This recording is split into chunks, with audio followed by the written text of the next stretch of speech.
ପିंधिले लाज मड़ुच मु देखी अनेक आरिश लोक मैंने पैदा पिंधे से ठीक जमी यज्ञटी सर ताकू नहीं कड़े कबाड़ सतई गोटे से अप्राकृतिक जिन गोटे अशौच जिन एने व्रत को लंबा करके बांधे तेना समस्त देखिए मु पचार माँ मान को व्रत करा जाए ना पिंधा जाए पिता माता को सेवा करने उचित गोटे व्रत ना नुहे ये व्रत करा जाए ना पिंधा जाए कौन सी व्रत सत्य कहवा पुण्य गोटे व्रत करा जाए ना पिंधा जाए बड़ पाटे माँ मैंने कहना समस्या कहीं पिंधि जदि व्रत बंधा पड़े आप कहीं करेंगे यही लोक बांधि करी ना जे कर बांधा कौन दरकार ये तो सबुदिन गला ये विचार धरी ना लोक बर्तमान समाज से व्रत सबुदिन पिंधा होता से यज्ञ पवित्र जे पिंधे तार किसी दरकार नहीं तो सबुदिन व्रत कर पितृ ऋण देव ऋण ऋषि ऋण सबुदिन मुक्त भाव काम कर पहुंचले कौशल्या पाखे कहीं बड़ को जीवा बेले माँ ठार आशीर्वाद नहीं जी प्रथम निज माँ नुहे जदिव माँ हिसाब से बड़ एने निजर भी माँ गला लोक कौन कर वाल्मीकि रामायण पढ़ु देखु लिखाई अग्नि जुहोति स्म तदा कौशल्या से अग्नि रे आहुति दौरान यज्ञ पवित्र धरी गायत्री मंत्र पढ़ुं जो मैंने लिखिले नारी मान भेद पढ़ार अधिकार नहीं से पचार रामायण काल कथा ये मैंने कहले स्त्री शूद्र नाधीयताम केते स्वामीजी शास्त्रार्थ कर 17 थर विष पीछे केवल यही सब अधिकार हमको दवाई स्वामी दयानंद पाखे कोटि कोटि प्रणाम यदि सी हमको एति दे न था आज आम भी कौ मूर्ख भितर पड़ी था कौशल्या पाखे ठिया है राम एना माँ उपासना न सरवा पर्यंत माँ को प्रणाम कर भगवान का काम बड़ परमात्मा काम सरला ध्यान सरला यज्ञ सरला मंत्र पाठ सरला परे माँ देखिले पुओ देखुं माँ को बाबूजी देखी ना नुहे माँ शीघ्र शीघ्र पूजा सारे जी पुअर अभिषेक देखापी राजाभिषेक हम ना पुओ राजा हम कौ माँ छाती फुली जाए किमिति शीघ्र पूजा सारे जी से पूर्व नित्यकर्म समाप्त कर यज्ञ मंडप को जीवार प्रस्तुति एक कथा कौशल्या जाना कहीं कैकेयी दरबार माने अंतपुर सब कौशल्या केमी जान रामचंद्र को देखी पकई कहले तमें कौन ये तमें तो बर्तमान राज माने यज्ञ मंडप को जीवा कथा ई कि वेश तमें तो बर्तमान युवराज वेश पिंधा कथा रामचंद्र सब कथा कहीदे रामचंद्र कहले बापा आदेश बदली सब कथा बुझेदे कौशल्या कौन कहले जानते पुरुष वर्ग को पचार कौशल्या कहले तम बापा आदेश दे पारे ना कहीं मुझे अर्धांगिनी से कौन सी निष्पत्ति ने मत पचारिकी ने क्या मु अधा सी अधा ना आप जानते एक मिसेले 11 हुए संगठन रे एक मिसेले 2 हुए गणित रे किंतु एक मिसेले 1 हुए प्रेम रे प्रीति रे दाम्पत्य जीवन रे एवं गृहस्थ जीवन कहना ना आज अच्छी कौन सी निष्पत्ति नेला बेले आप स्त्री को पचारती पुरुष समाज अहंकार भाव मु जहाँ कर ठीक क्षमा करिए मुझे अनेक लोक घरे स्त्री लोक मैंने जहाँ कहते चलु पुरुष लोकटा बिचरा पड़ी जहाँ कह मान दौ ये जो जणिकिया शासन घर नष्ट करता न तो सबुदिन झगड़ा हम से मान नौ कौन कर कौशल्या कहले से नहीं पारे ना कारण मु अर्धांगिनी मो सहित आलोचना न कर नहीं पारे रामचंद्र सांगे सांगे हाथ जोड़ी कहले माँ ए मध्यम माँ संपत्ति अच्छी माने कैकेयी संपत्ति अच्छी बुझे संगे संगे कौशल्या कहले ठीक अच्छे बाबा एवं जापार कारण सी भी तो मोर माँ ना निजर पुओ को बण को पठाऊँ किंतु जेहेतु से स्वामी आउ जन स्त्री से बहु विवाह थिला राजा विवाह करथुले निजर सपत्नी हेले भी तांको केते सम्मान किंतु गोटे कथा मन रखि था गला बेले मां को प्रणाम करी आशीर्वाद नहीं की जीव मार कष्ट हो पारे किंतु उपदेश केमती सुंदर आज माँ मान को आवश्यकता से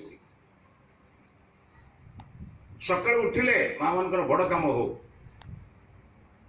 बापा को प्रणाम कर बापा कहे माँ को प्रणाम कर, बापा माँ दी जन धरिक ने जेजेबापा को प्रणाम कर, जेजेमा को प्रणाम कर, अन्य मान को प्रणाम कर। ये अभ्यास आप शिखातु। आप परिवार में प्रणाम करने कहवाक पड़े। आज मनीष घर गले से कहते पंडित जी आइले प्रणाम करूनु सत्य एक घर आ प्रणाम आगुरी नाला आरंभ है।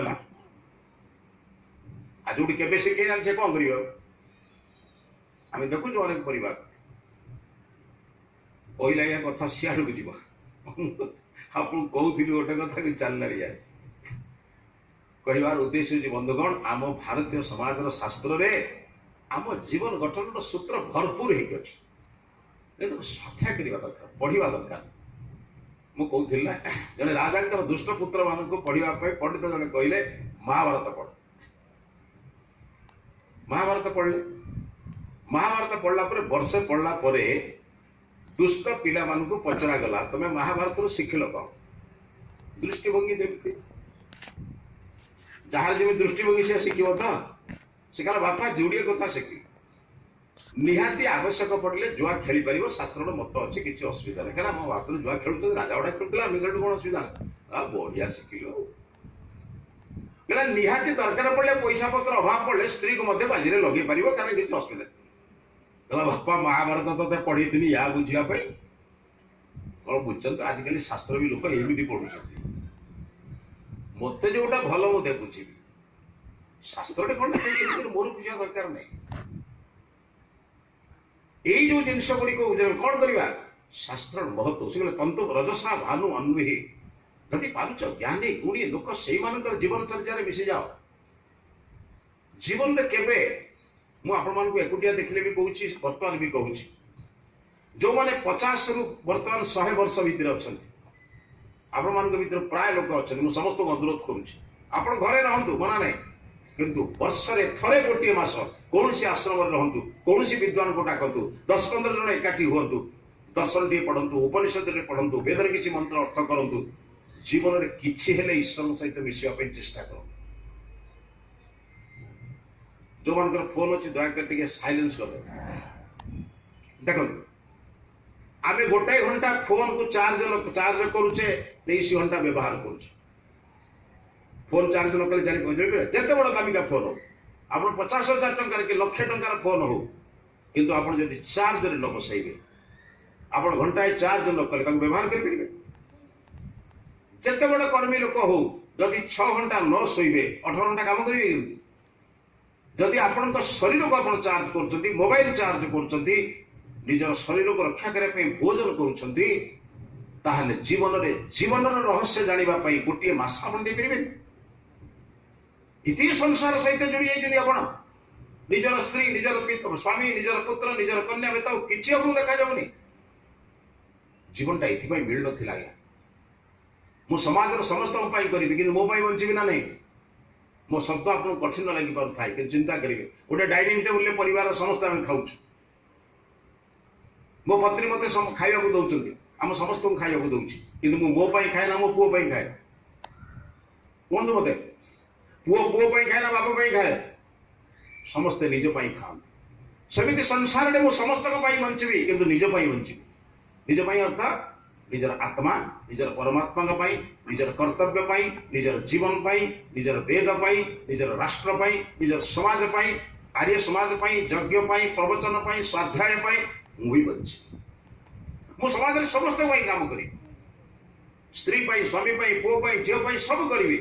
कि मु भी प्रार्थना करी मु भी आत्मज्ञान करी कहवार मोर उद्देश्य हूँ बंधुगण जो मैंने संध्या करती जो मैंने प्रार्थना करती जो मैंने ईश्वर उपासना करती ना परमात्मा दंड पाइबा से बाध्य मोर विश्वास आसतु से कौन कहले तंतुम तन्नम रजसा भानु मन्वी कौ मान अनुसरण करेंगे भानु जो मान पाखे प्रतिभा अच्छे जो मान पाखे ज्ञान अच्छे जो मान पाखे वैदिक विचार अच्छे से अनुकरण कर ना जीवन भूल हो आम आर्य समाज जन महान सन्यास थे स्वामी ध्रुवानंद बोली आप ना शुणी आप जानते जीवन ध्रुवानंद जिते सन्यास हाँ इच्छा कले पत्नी रोग था माने पत्नी रोगग्रस्त सब बेले कष्ट पाँच ବାନପ୍ରସ୍ଥ ଜୀବନରେ ପ୍ରଚାର କରୁଥିଲେ ମଧ୍ୟ କିନ୍ତୁ ଘରକୁ ଫେରୁଥିଲେ କେବଳ ପତ୍ନୀ ପାଇଁ। ପୁତ୍ରବଧୂ ଅତ୍ୟନ୍ତ ସୁନ୍ଦର, ବାପା ମାଙ୍କର ସେବା କରିବା, ବାପା ମାଙ୍କର ମାନେ ଶାଶୁ ଶ୍ୱଶୁରଙ୍କ ସେବା କରିବା ବା ଶ୍ୱଶୁରଙ୍କ ସେବା କରିବାରେ ବହୁମାନେ ସିଦ୍ଧହସ୍ତ, କୌଣସି ତ୍ରୁଟି ବିଚ୍ୟୁତ ନାହିଁ ସେବାରେ। ପତ୍ନୀ ଦେଖିଲେ ମୋ ପାଇଁ ସେ ସନ୍ନ୍ୟାସ ହେଇପାରୁନାହାନ୍ତି। ଦିନେ ଏକାନ୍ତରେ ହାତ ଯୋଡ଼ି କହିଲେ, ମୁଁ ଜାଣିଛି ଆପଣ ସନ୍ନ୍ୟାସ ହେବା ପାଇଁ ପ୍ରସ୍ତୁତ, ସନ୍ନ୍ୟାସ ହେବା ପାଇଁ ଇଚ୍ଛା ଅଛି, କିନ୍ତୁ ମୋ ପାଇଁ ଆପଣ ହଉନାହାନ୍ତି। ବୋହୂମାନଙ୍କୁ ଡାକି କହିଲେ, ବୋହୂମାନେ ପାଖରେ କହିଲେ, ବାପା ଆପଣଙ୍କ ଜୀବନରେ ଏକ ଅନ୍ତିମ ଇଚ୍ଛା, ଆପଣ ସନ୍ନ୍ୟାସ ହେବେ,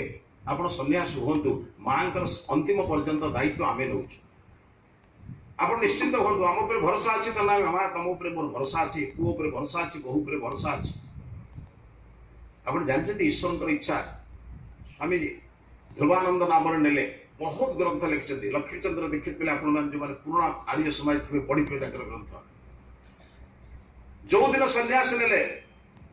ସନ୍ନ୍ୟାସ ନେଇ ସାରିଲା ପରେ ଦିନରେ ସନ୍ନ୍ୟାସ ନେଲେ, ସନ୍ଧ୍ୟାରେ ମିରଟ ପାଖରେ ଗୋଟେ ପ୍ରବଚନ କରିବାକୁ ଗଲେ।